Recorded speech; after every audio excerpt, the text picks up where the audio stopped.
Well, it's almost Christmas, and Monkey's been on the eggnog. Colin the caterpillar looks after my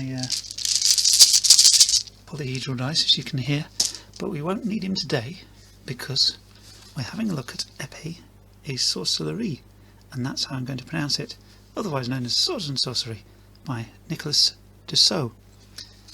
Now this is a game that is sort of based on chainmail, Dungeons and Dragons through the lens of chainmail, because it uses 2d6 and it's a very nice and simple system. So we have our character here, we roll 2d6 for all his stats, so we've got 8, 8, 10, 8, 9, 9 and 7 hit points. We're starting off here, armor class 8, and I've written out the difficulty table for any tasks we need to do, so we roll 2d6, add our modifier if we've got one, and attempt to achieve that number or more.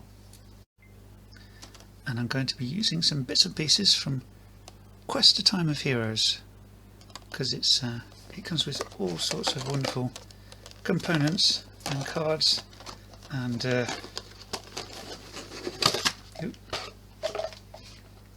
coins, cardboard miniatures, little bits of scenery, a couple of d10s, a wet or dry erase marker, I forget which it is, and but we're using the cards from that.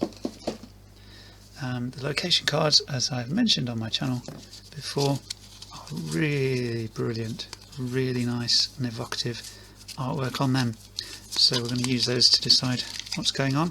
The equipment tables we will use for any loot we find.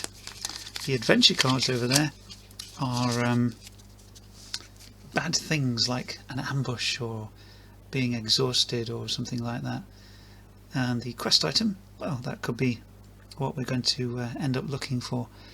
So this is my campaign world, which we created from the Basic Fantasy campaign in 2020. I've changed some of the names from the pre-written modules, so you know, we have Cairnridge and Eastport and Trimford and Castle Irongut and Burnbank and Bradbury and all sorts of places. We've got Charge City over here just off the map and Ramira up there, so yeah, that's how we do. Sargover down there, Valora up there, and this area is known as the Marches because it's a historically contested area. Now I'm going to grab a location card to find out where we start. A dark alley. That sounds intriguing. So I would imagine we're in possibly a town, maybe a city. We could start in Charge City, why not? And our character Darian Bracewell is walking down this dark alley to his lodgings, because he's staying over in the city for the time being, and somebody approaches him. And I'm going to use some of my Moirai crazy role-playing chaos generators. There is a Kickstarter currently underway by Geargrind Games. They are going to produce 3 more different dice, weapons, treasure and monsters, so 3 more dice, and there are also these 4 are still available in a limited quantity, but they say if there's enough demand they will do another print run on these. So there you go. I do find them rather fun, so I just thought I'd mention that if anybody's interested in them. So who is this? Well, what kind of mood they're in? Oh, they're feeling very positive. Perhaps they have tracked us down with the intent of asking us to help with something, like on a quest or something like that. I'm going to use my Voyager's story cubes. I haven't used those in a while. Let's try and figure this out. Ooh, a map. I like the look of that. Ooh, treasure. Liking that. City. Maybe. Figure of authority. Medication or a potion. A goblet of some kind. And fossil or a Dracolich, a telescope. I've got a Dracolich on the shelf up there. Won't be fighting that at first level. Okay. There we go. A map to some treasure. We need something weird though, I think. Here's a treasure map, go and get some treasure. That's not what this person's going to say. Figure of authority. They are the head of the Alchemists or Healers Guild, and they want us to go and find something. They have a map to a valuable but powerful item that can possibly raise the dead. Maybe. Perhaps this is a chalice that can rejuvenate people. He will tell us, but perhaps secretly he might be a necromancer who wants to cause no end of aggro. So, but we won't know that at this point. So yeah, he would like us to go and find this item.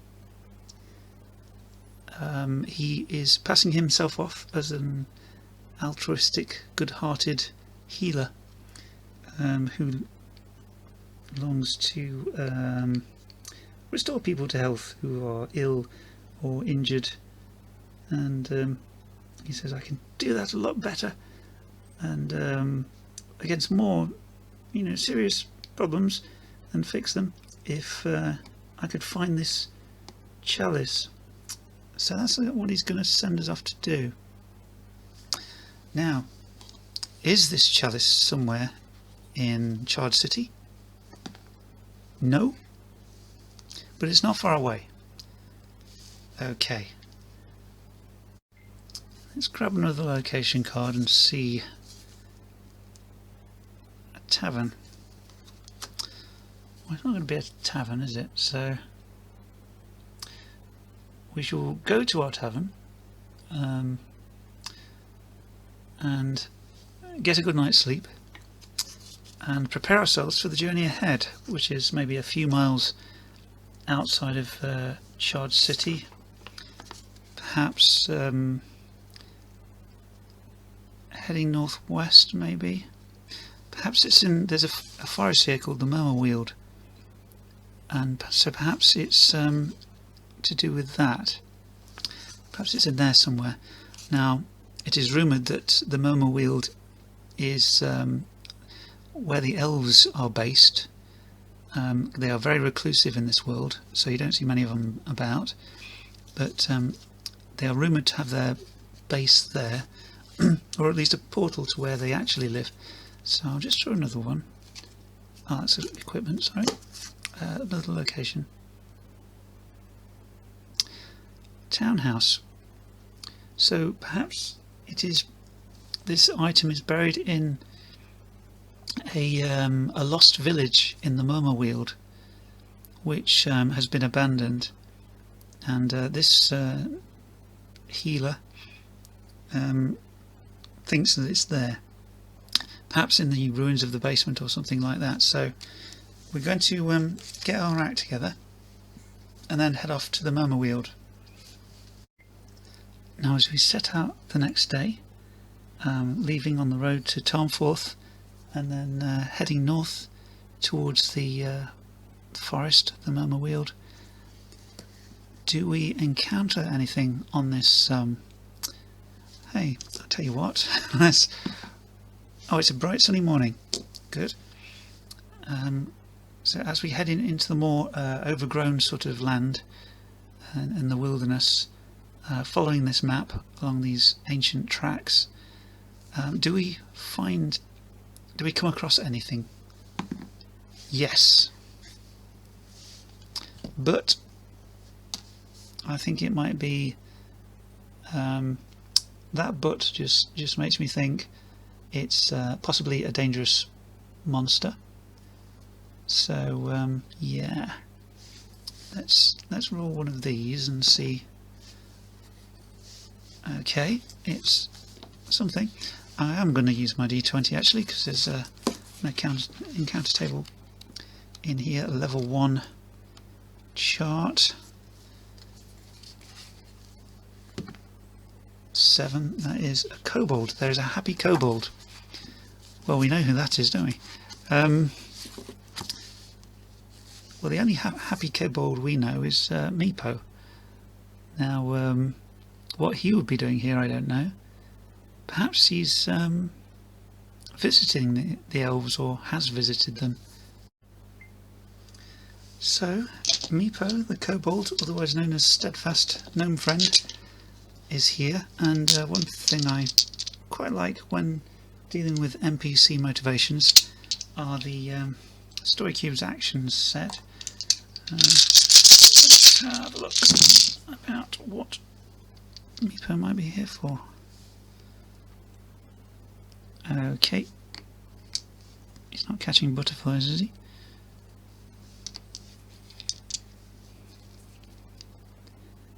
You really dropped the ball there. Oh, present. He is delivering a present to the elves, which is quite heavy. So he's on his way home now, and he's worn out.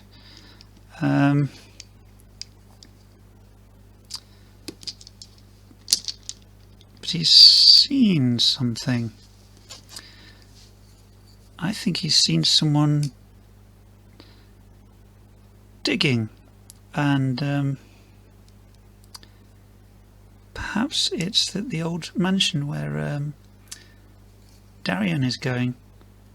Perhaps somebody is there already looking for the amulet, or looking for something similar. Perhaps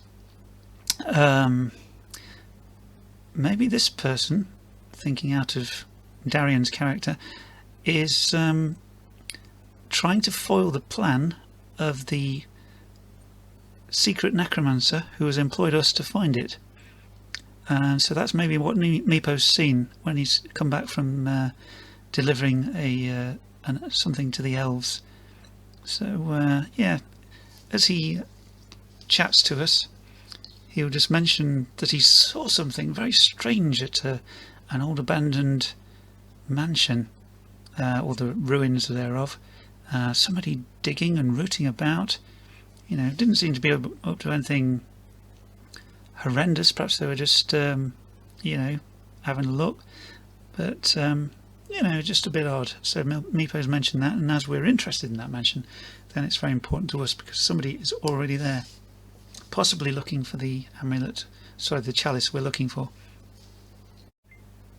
So we're going to creep cautiously into the ruins, and to try and find a way to a cellar where this chalice might be, and we are going to ask if there's anything creeping about, and then we'll ask whether we can see them. No. Okay, there's nothing, there's no creatures creeping about, but there's something else.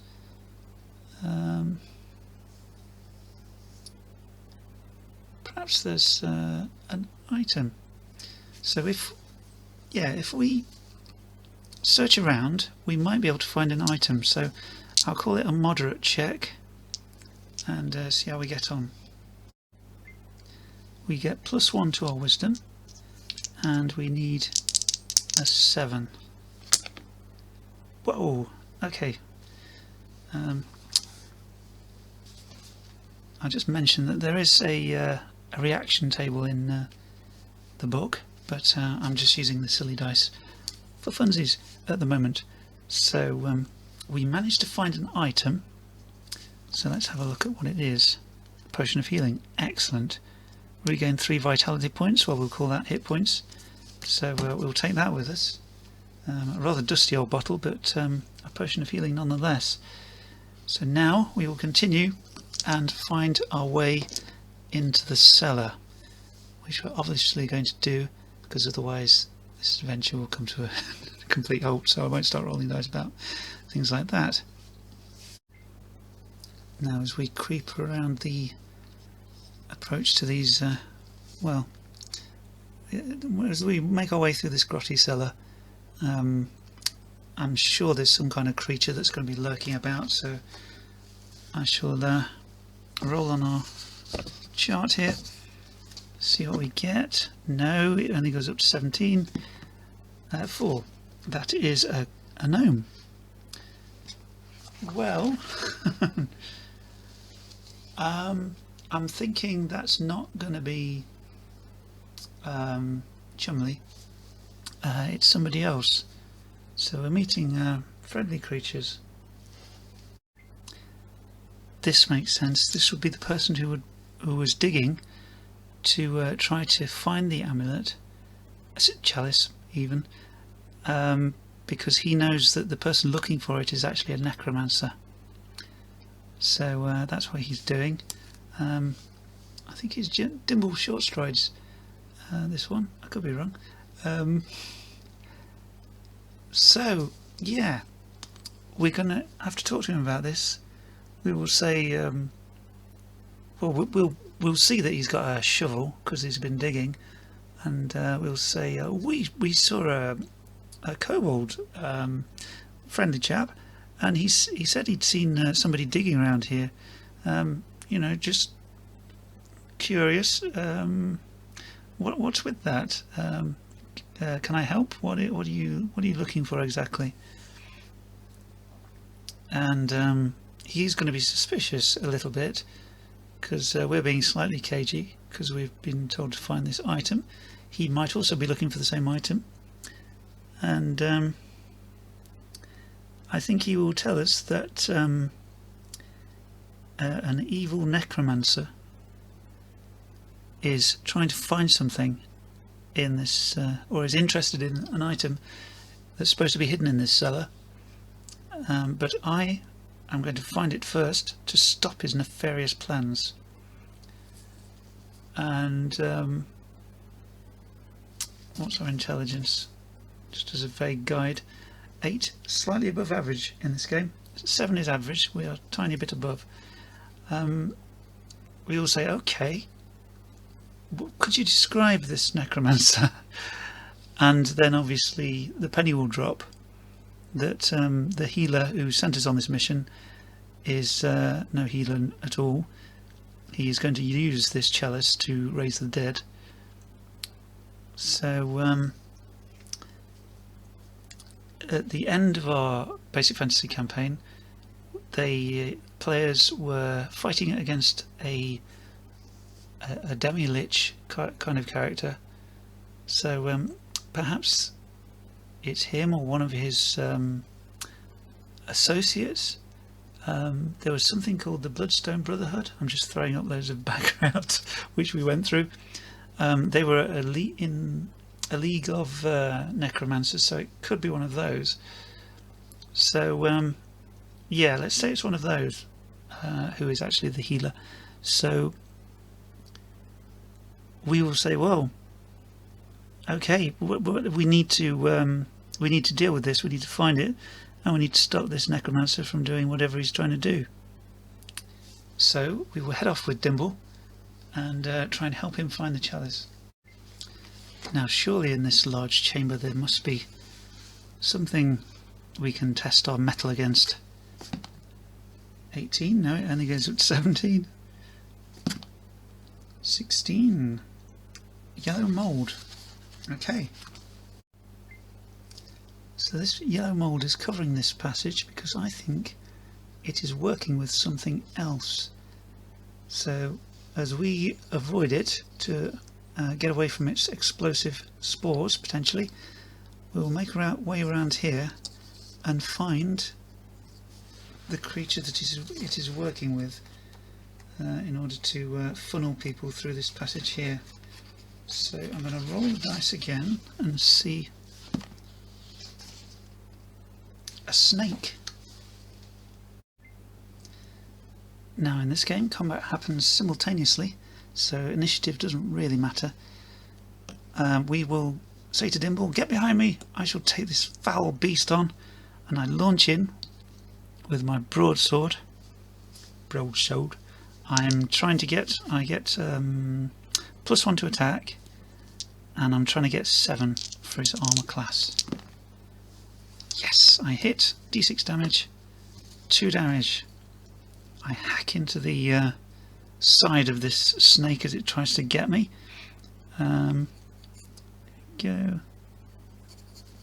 Now, simultaneously, the snake attacks me, and it gets +0, so my armor class is 8, and it gets a 9, so it's hit me, doing 3 damage as it, well, does a bite initially, I guess.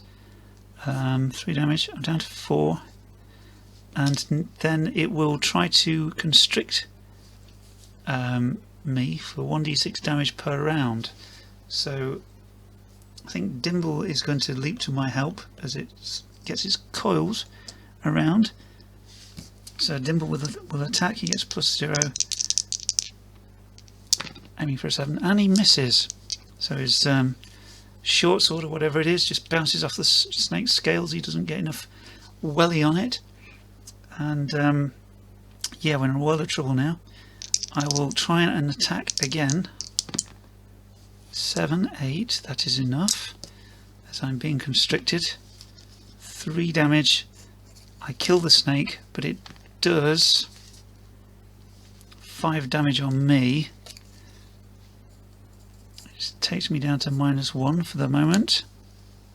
But luckily we have our companion here, and I just so happen to have a healing potion.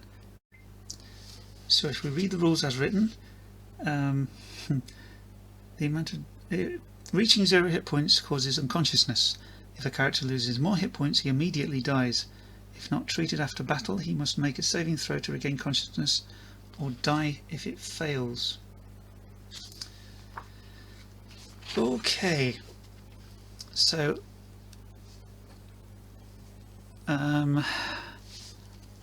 Darian went down to -1, so technically he is dead. However, well, Dimble is here. But what are we looking for? We're looking for a chalice that raises the dead. Come on, Dimble. Get your backside in gear and find it quickly. So, as we're going for the chalice rather than the satchel, right, we are going to ask ourselves, well, the oracle, is there a creature guarding this? No, but there's some other danger there, so I need to find out what that is. Okay, let's have a look.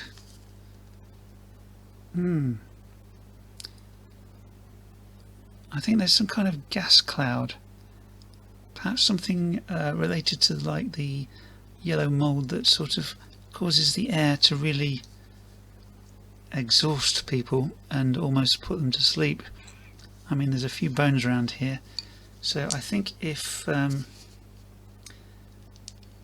Dimble is able to make some kind of like a moderate check to fight off the sleep that's being caused here, we will be able to get the chalice. But we need to make it across through this weird invisible cloud of sleep gas. Now, does Dimble get any bonuses? He's a level 1 creature, so I think he will get a +1 to this roll. We'll try and go for a moderate to see if he makes it. So we're looking for our dice. We're looking for a 7. Okay, adding 1, trying to get a 7. Otherwise, your adventure ends here. Wow. We fight our way across, we grab the chalice, we drink from it so that we don't succumb to the sleep gas. We take it back to Darian, we pour some on him, and it heals his wounds and brings him back to life. Now, there is a necromancer who has employed Darian to find this and take it back to him. We now know that the necromancer wasn't who he said he was. He wasn't a healer at all, and so we are going to be on the run from this necromancer who probably wants this chalice from us. But yeah, Dimble and Darian will head back out and lie low for a bit. I think we're going to go to Tarnforth and perhaps get the boat from there up towards Eastport to get a bit of distance between us and the necromancer who was in Charge City, and then we'll put together some kind of plan about how to defeat the necromancer and unmask him, or he will send his minions against us. Yeah.